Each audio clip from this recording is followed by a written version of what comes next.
एक बार फिर से मध्य पूर्व धधक सकता है। इस बार गाजा नहीं बल्कि वेस्ट बैंक को लेकर इजराइल के तेवर आक्रामक हैं।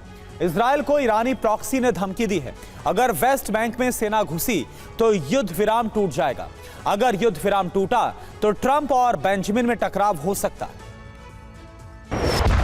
गाजा में तबाही अभी बाकी है, क्योंकि ये युद्ध विराम काफी नहीं है।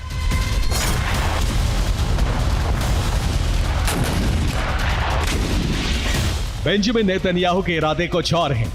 अब बेंजामिन और ट्रंप में टकराव का वक्त आ चुका है। इसकी दो वजह हैं। पहली वजह है गाजा में हमास का संपूर्ण खात्मा चाहते हैं नेतन्याहू। दूसरी वजह है वेस्ट बैंक में इजराइल का विस्तार चाहते हैं नेतन्याहू।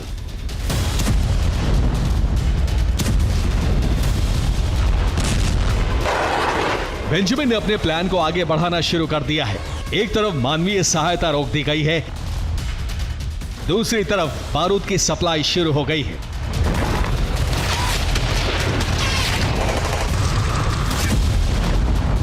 इस बीच इजराइल की संसद में प्राथमिक विधेयक पारित हो गया है, जिसमें वेस्ट बैंक पर कब्जे के अभियान के प्रथम चरण को शुरू करने पर सहमति जताई गई है।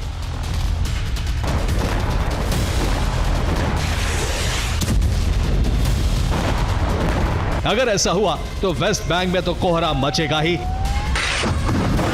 साथ ही गाजा में भी युद्ध विराम कभी भी टूट सकता है। हमास बौखलाकर इजराइल पर पलटवार कर सकता है। अमेरिका इजराइल में टकराव ना बढ़े, इसलिए अमेरिका के उपराष्ट्रपति जेडी वेंस जुटे हैं। बेंजामिन नेतन्याहू से मुलाकात करके बयान दिया कि परिस्थितियां कंट्रोल में हैं। अगर जेडी वेंस विफल हो गए तो सीधे ट्रंप से बेंजामिन का टकराव बढ़ेगा, क्योंकि ट्रंप ने काफी मुश्किल से सीज फायर कराया है। अगर वो टूटा तो अरब में समीकरण बिगड़ सकते हैं। हालांकि बेंजामिन अपनी जिद पूरी करने के संकेत दे चुके हैं।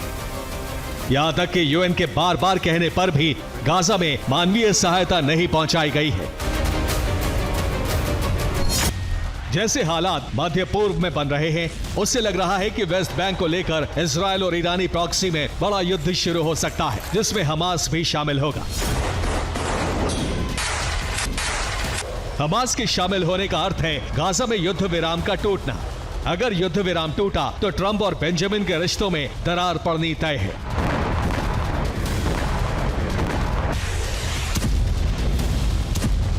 अब ये बेंजामिन को तय करना है कि वो अरब में प्रॉक्सी गुटों से अकेले लड़ना चाहते हैं या ट्रंप के साथ।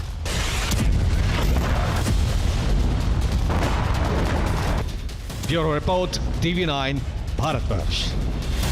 ज़ेलेंस्की के टारगेट पर अब रूस गर्व का प्रतीक क्रीमिया आ गया है। नाटो की मदद से यूक्रेन अब क्रीमिया पर कब्जा करना चाहता है। यह तभी संभव होगा जब रूसी सेना का क्रीमिया से संपर्क कटेगा।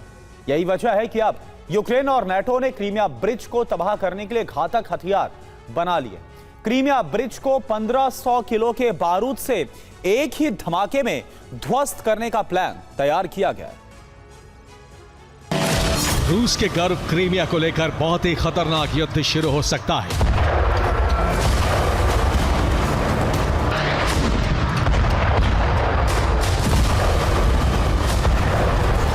ये जंग सर्दी में ही शुरू हो सकती है।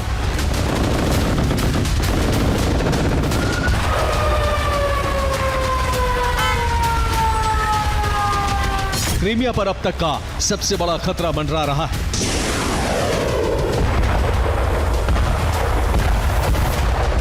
यूक्रेन और नेटो ने क्रीमिया ब्रिज को तबाह करने का प्लान तैयार किया है।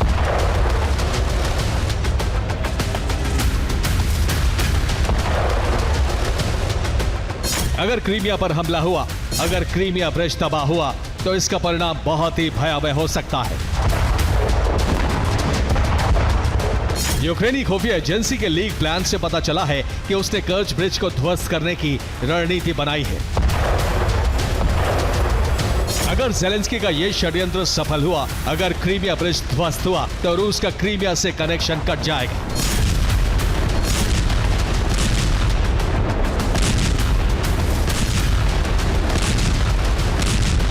यूक्रेन में जंग लड़ रही रूसी सेना की हथियार और रसद सप्लाई ठप हो जाएगी। यूक्रेन और यूरोप यही तो चाहते हैं।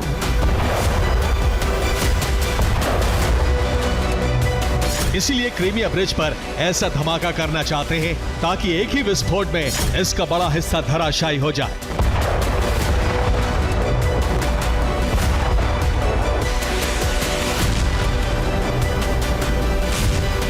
अगर पुल का बड़ा हिस्सा बर्बाद हुआ तो इसकी मरम्मत में कई महीने का वक्त लगेगा। इसका फायदा उठाते हुए यूक्रेन क्रीमिया पर कब्जा कर सकता है।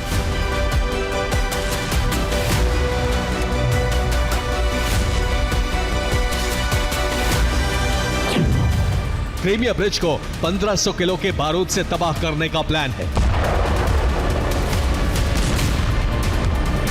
यानी एक धमाका और ब्रिज का काम तमाम।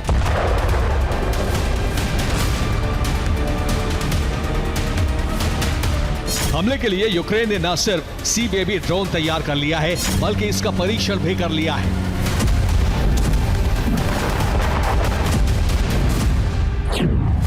तीन जून 2025 इस तारीख को यूक्रेन ने सी बेबी ड्रोन से क्रीमिया ब्रिज पर हमला किया था। यह छोटा हमला था। दरअसल यूक्रेन ने यह हमला अपने सी बेबी ड्रोन को टेस्ट करने के लिए किया था, जो सफल रहा था। अब इसी सी बेबी ड्रोन से क्रीमिया ब्रिज को उड़ाने की तैयारी है।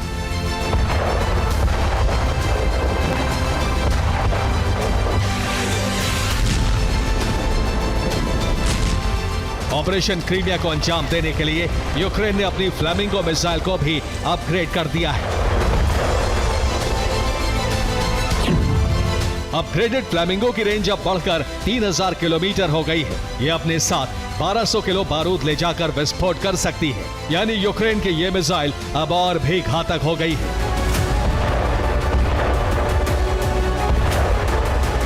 आशंका है कि यूक्रेन क्रीमिया ब्रिज को आसमान से फ्लैमिंगो मिसाइल और समंदर से सी बेबी ड्रोन हमले से विस्फोट कर तबाह कर सकता है।